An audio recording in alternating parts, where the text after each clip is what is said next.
y a la soupe qui est en train de chauffer, qui va être servie. Il y a déjà des châtaignes aussi. Donc bienvenue à toutes, bienvenue à tous. Et préparez-vous, ça va être une très belle fête.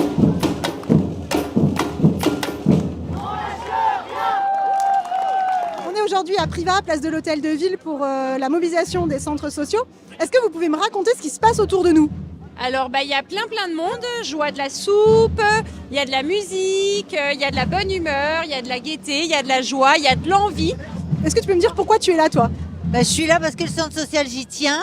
Parce que là, il y a plein de gens qui se rendent compte qu'on a besoin de cet endroit-là. Parce que les centres sociaux sont quand même des lieux assez uniques en leur genre, où on peut expérimenter, faire un peu d'innovation sociale. Parce qu'en fait, le centre, ça nous aide à faire nos devoirs, on peut faire des sorties, à la place de rester chez nous et à regarder le téléphone. En tant que vice-président du département, il était indispensable pour moi d'être ici, présent, pour soutenir l'action des centres sociaux et des MJC dans le département. Parce qu'ils apportent du lien social, de l'échange, de la rencontre. Et c'est bien tout ça qui cultive le bien vivre ensemble. Que les centres sociaux s'y ferment, nos parents ils auront perdu un moyen de garde. Moi, j'ai grandi un peu de l'âge de 18 ans avec centre social, j'en ai 55. J'ai intégré mon fils depuis tout petit et il est 23 ans, il en fait partie, je lâcherai rien. Est-ce que vous pouvez nous dire pourquoi vous êtes là aujourd'hui ? Alors je viens en soutien par rapport au centre social de ma commune dans laquelle je suis maire. Il y a un espace solidaire qui vient en renfort aux plus démunis et ça c'est précieux. Moi, ça fait pas longtemps que j'étais en difficulté grâce à eux. Et aujourd'hui, je suis indépendant, comment dire, hein? Indépendant.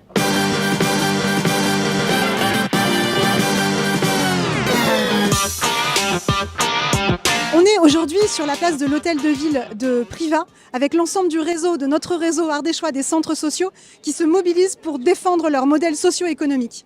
Cette mobilisation, elle s'inscrit dans une mobilisation nationale où les 2000 structures du réseau sont dans la rue pour parler de la fragilité de leur financement.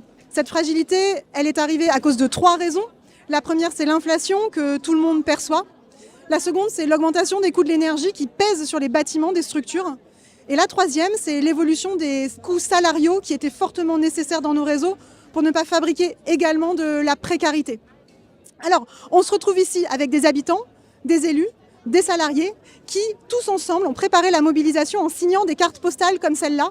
Plus de 2000 en Ardèche, plus de 200 000 en France, qui vont être envoyées à l'échelle nationale aux partenaires nationaux pour solliciter et inviter les pouvoirs publics à se mettre autour de la table. Je crois dans le pouvoir d'agir des habitants et habitantes et dans les valeurs de l'éducation populaire. Lutter contre l'isolement, promouvoir la solidarité et l'égalité. Sophie, je me tourne vers toi qui est référente famille. Est-ce que tu peux nous raconter quelle est la place des habitants dans les centres sociaux ? Les habitants sont vraiment au cœur du projet, ils sont bénévoles pour certains, ils font partie du conseil d'administration. Aujourd'hui, par exemple, ils étaient là et c'est eux qui ont tout préparé la soupe et qui ont aidé au service aussi. Nous, on est vraiment en renfort, mais leur place, elle est au cœur du projet. Comme par exemple le centre social de Villeneuve-de-Bergue, que je suis allée visiter. J'y ai rencontré Mimi, qui est bénévole au Point Commun. Le Point Commun, c'est un espace d'accueil ouvert à tous qui est géré par le centre social.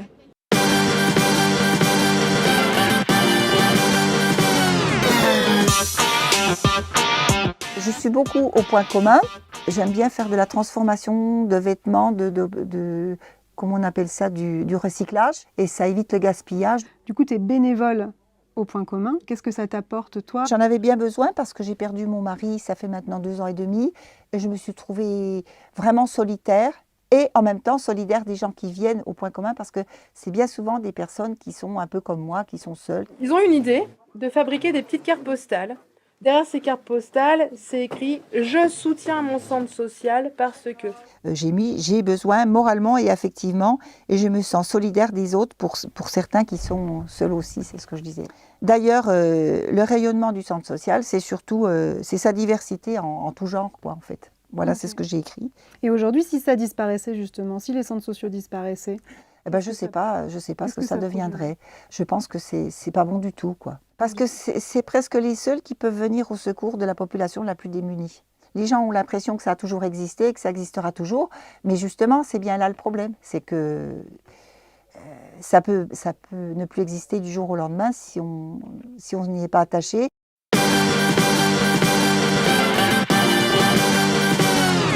On vient de parler de solidarité, mais les centres sociaux, ce sont aussi des mailleurs de territoire qui sont capables de mettre autour de la table les pouvoirs publics et les habitants. Vous, sur votre territoire, vous travaillez avec votre centre social. Est-ce que vous pouvez nous raconter quels sont les espaces de coopération et comment ça prend forme ?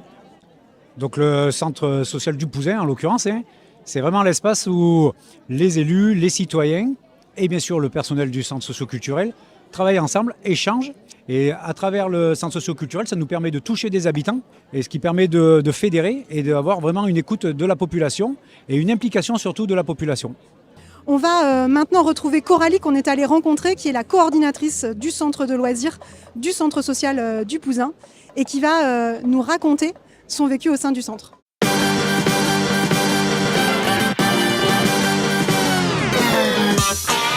Pourquoi c'est important pour toi en fait que les centres sociaux existent ? Il se passe des choses dans un centre social où ça se passe nulle part ailleurs. Il y a des relations qui se créent, il y a des sourires, il y a de la bienveillance, il y a des échanges et pour moi, qui se passent nulle part ailleurs. On fait les repas partagés, il y a eu les vendredis lisses, il y a des moments de partage parents-enfants sur les centres de loisirs. Moi, mon fils est fils unique et toute ma famille est dans le sud, donc j'ai aucun moyen de garderie en dehors de celui-là. Il est toujours tout seul à la maison comme enfant.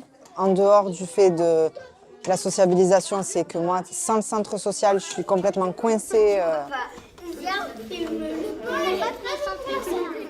Je sais pas, je ne pourrais pas t'expliquer ce qui fait qu'aujourd'hui, les usagers au Pouzin arrivent à pousser plus facilement la porte. Certainement qu'ils viennent en se disant peut-être qu'au centre, on va m'apporter la réponse. Et on va certainement m'écouter quand je vais demander quelque chose ou me renseigner. On essaye en tout cas de le faire et de faire remonter les problématiques, les besoins. Et là, du coup, de savoir que les centres sociaux, que le réseau est fragilisé, plus globalement sur l'action des centres, ça t'évoque quoi ? Parce qu'on a envie, moi j'ai envie de me battre. Je pense que la question de la mobilisation, pour moi, elle ne s'est même pas posée. C'était évident. C'est évident qu'on est mobilisé, c'est évident qu'on va se mobiliser, c'est évident qu'on ira jusqu'au bout. Surtout de se dire, on se plaint des déserts dans les petites villes, alors ça commence médicaux, là on parle des pharmacies, on parle des centres sociaux. Comment voulez-vous que les gens fassent des enfants ou viennent s'installer si en fait il n'y a pas une structure ? On sent nos usagers, nos habitants, nos familles mobilisés et on se sent soutenus. Et en fait, la question de ça n'arrivera pas ou ça va arriver, moi, je ne me la pose pas. Parce que moi, je suis persuadée, convaincue que c'est quelque chose qui ne peut pas arriver. Il faut être positif et objectif. Enfin, c'est pas possible.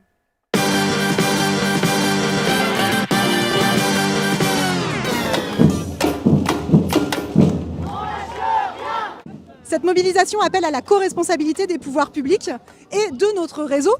Et on l'a vu dans les différents moments de ce film, les centres sociaux mettre au cœur de leur projet les habitants. Je suis avec Vanessa Jaume, qui est déléguée de la fédération. Vanessa, est-ce que tu peux nous expliquer quelle est la place des habitants dans les centres sociaux ? Un centre social, la base, c'est un accueil ouvert pour tous et pour toutes, qui que l'on soit, de manière inconditionnelle. Les centres sociaux sont des espaces intermédiaires de dialogue entre eux, des habitants et des décideurs et décideuses qui ont le pouvoir de faire changer les choses. Et c'est ça notre force, c'est ça nos convictions, c'est ça notre ambition, de faire changer les choses avec les habitants et pour les habitants.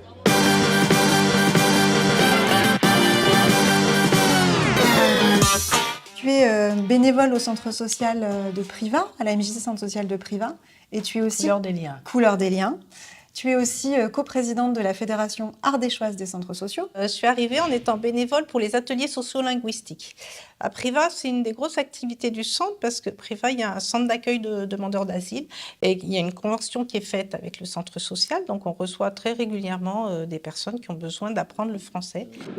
Parfait. Et qui nous sont à la fois amenés donc, par le CADA, donc institutionnellement.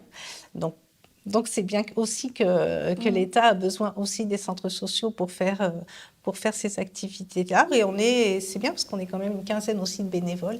On apprend aussi de nos apprenants. Nous, notre but, c'est d'être au plus près des besoins des habitants de notre territoire. On a des systèmes aussi socio-économiques fragiles. Les centres sociaux, les MJC, Et effectivement, on dépend énormément des subventions publiques. Et pour cela, il est nécessaire effectivement que les pouvoirs publics nous soutiennent. Si jamais la crise perdure, est-ce que tu as une vision à l'échelle départementale de comment les centres vont réagir et ce qui va se passer? Ça fait déjà plus d'1 an que cette problématique est travaillée au niveau des centres sociaux. Donc j'entends justement des pertes de postes et des activités qui vont s'arrêter parce qu'il n'y a plus de financement et pour les activités et pour les personnes, pour les salariés. J'entends vraiment des diminutions d'activité, c'est clair. J'imagine et j'espère qu'on sera entendu et qu'il y aura quand même... je ne suis pas sûre que la solution, elle vienne vraiment que de l'État, mais je pense qu'il faudra un partage décentralisé de qui est-ce qui va arriver à financer les centres sociaux. Et tu as espoir qu'il y ait un déblocage? Oui, j'ai espoir.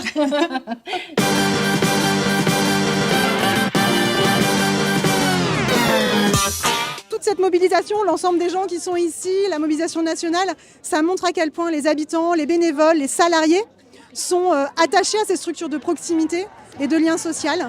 Nous, les centres sociaux et socioculturels, faisons vivre depuis plus de 100 ans la cohésion et le lien social partout en France. C'est un endroit toujours ouvert. Ce lien social, nous le cultivons avec les habitants et en coopération avec les pouvoirs publics.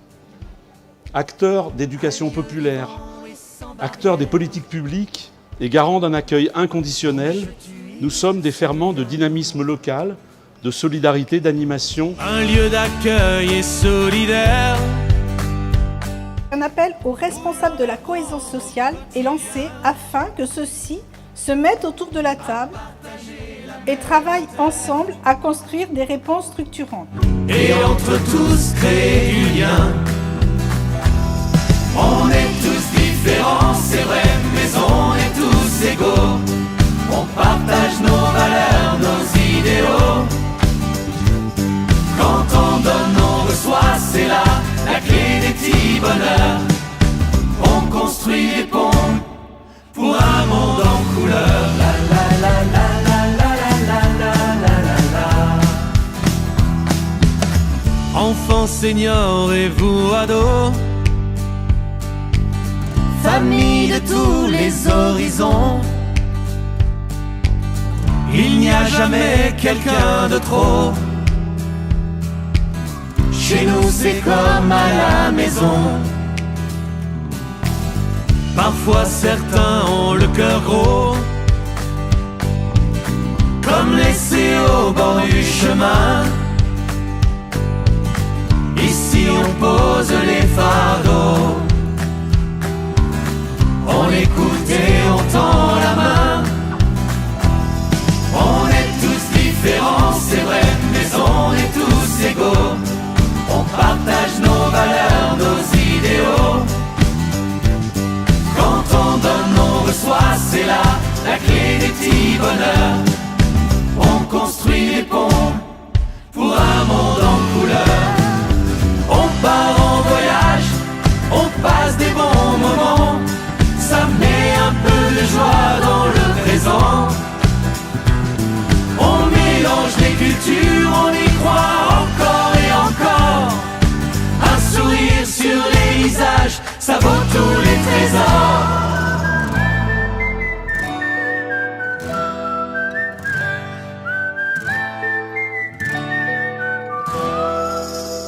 La la la la la la la la.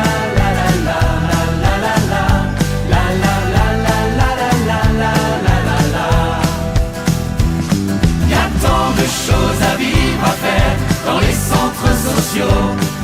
Partager chaque